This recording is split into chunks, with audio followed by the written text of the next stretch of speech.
Welcome back to the Deep Dive. Today we're going to talk about, well, what was arguably the most hyped sci-fi return maybe ever. A journey that promised us, like, the secrets of human creation. Huge promises. Huge. But what it delivered was, well, pretty divisive. We are talking about Ridley Scott's 2012 prequel, Prometheus. Right. So our mission today is to really dig into the critical takes on this movie. We want to figure out, did it actually deliver on that massive ambition, exploring where humanity came from? Or did being a prequel just weigh it down too much? Did it just end up being like another confusing piece in that whole sci-fi horror puzzle? And the pressure was immense, wasn't it? Because you have Alien, the 1979 original. I mean, that's a cornerstone of sci-fi and horror, just a classic. Absolutely. Set the bar incredibly high. Totally. And Scott coming back, it wasn't just about, more monsters. It was supposed to be this deep look back at that one really creepy mystery from the first film. The space jockey. Exactly. That giant fossilized alien pilot. That's what fans called it. Okay, so just to set the scene, Prometheus happens in 2089. That's, 36 years before Ripley and the Nostromo crew run into trouble in Alien. Right. And the film kicks off with this really big intellectual idea.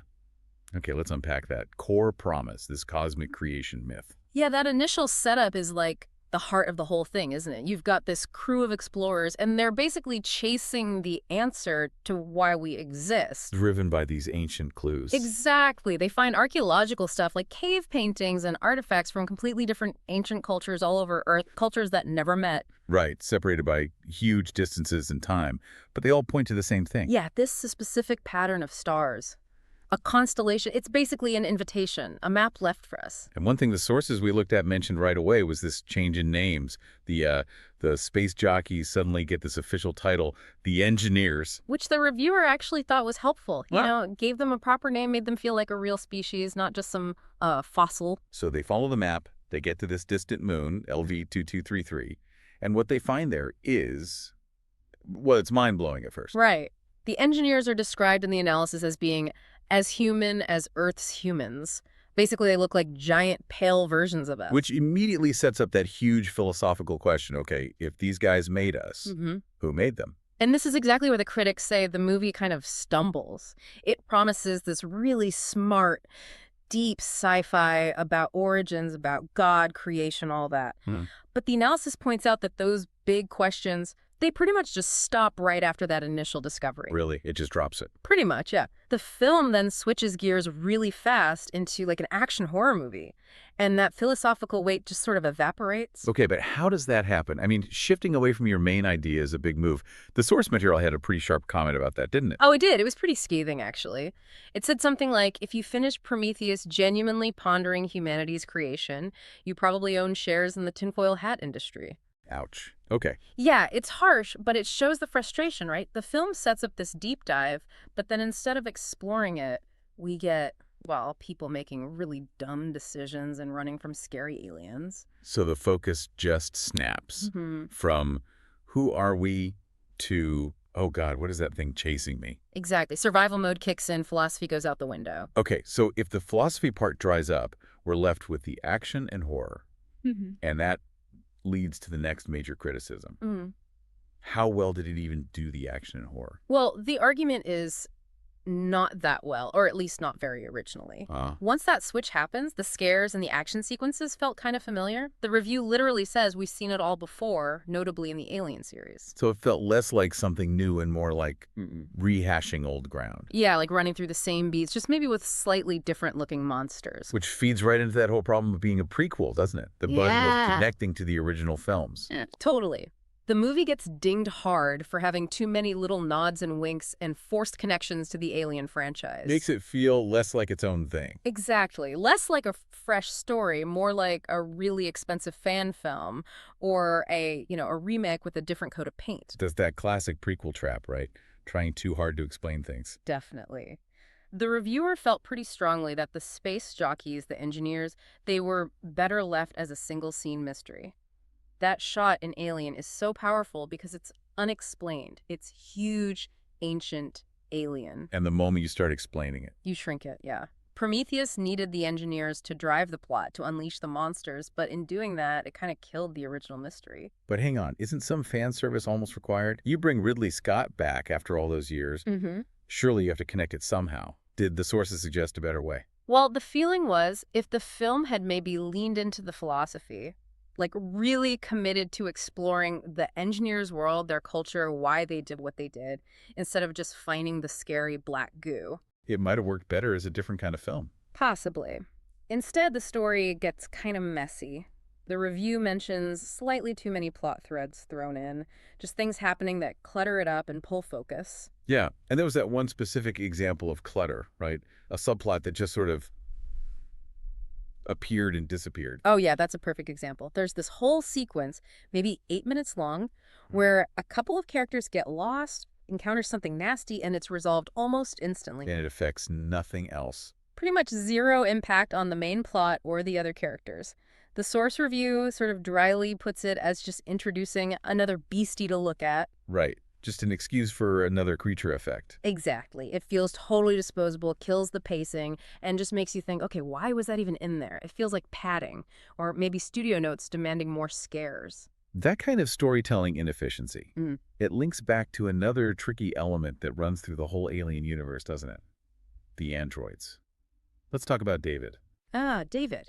Played by Michael Fassbender. Yeah, he's central to the confusion, or at least the discussion around AI ethics in these films. The critique mentions Asimov's laws of robotics, right?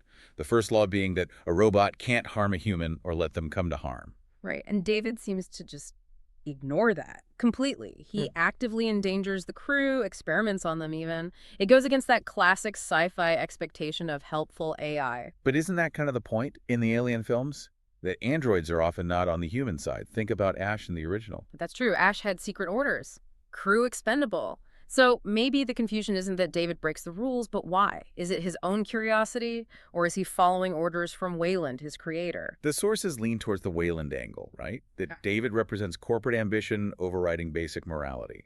Exactly. In this universe, AI often isn't a friend. It's a tool for the shady corporation, Weyland-Yutani. David's actions serve Peter Weyland's quest for immortality, or maybe just his own detached scientific curiosity, far above the crew's safety. It's unsettling because we expect AI to be logical and protective, but here it's often coldly indifferent or actively malicious. And David is played brilliantly by Fassbender.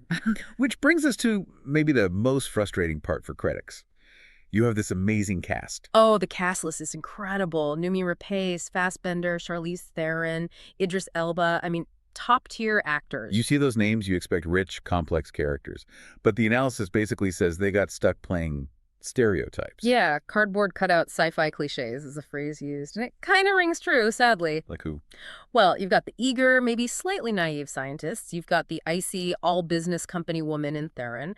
Elba is the cool, laid-back pilot. And Fassbender is the well-spoken, creepy baddie. So archetypes instead of people. Pretty much. They're serving plot functions that, push this button, run that way, ask that question, rather than feeling like real, developed individuals whose choices make sense. The actors just didn't have much depth to work with. It really sounds like a film pulled in too many directions. Trying to be a philosophical epic, an action movie, a horror movie, and maybe not quite nailing any of them, especially the characters. Yeah, the script seems to be the main culprit there. But okay, let's pivot, because there's one thing everyone agrees on.